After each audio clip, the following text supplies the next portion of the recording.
আগামীকালকে লকডাউন, ঢাকা শহর অচল করে দিব, ঢাকার রাজপথ আওয়ামী লীগের দখলে থাকবো, এরকম উস্কানি দিতেছে যারা, তারা খবর নিয়ে দেখেন সব মানে 99% ওই বাহিরে বাহিরে বসে থেকে এই জিনিসগুলা ছড়াইতেছে। তো তাগর কথা শুই না যারা যাইবো ঘর থেকে বাইরেইব, তাগো কপালও কি আছে একটু শোনেন।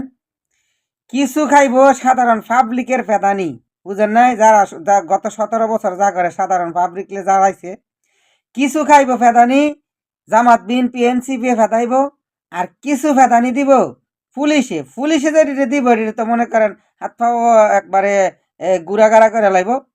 আর কিছু সৈদ্যশিকের ভিতরে হান দাইব, কিছু যে দেউরে মেউরে ফলাইয়া যাইব, এটির কপালে থাকবো মামলা।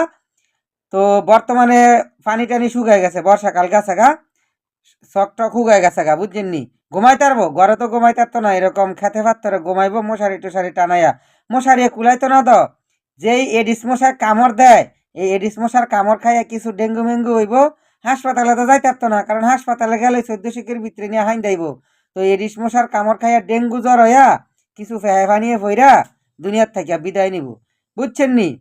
এই উস্কানিমূলক কথা শুই না ঢাকা দখল করব, রাজপথ দখল করব, আগামীকালকে লকডাউন দিয়া দেশ অচল করে দিব।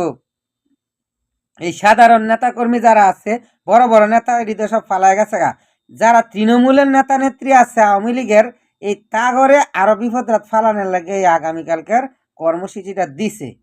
যারা যাইব তারা এই বিপদগুলা পড়ব, লেখা রাখেন, দেখেন।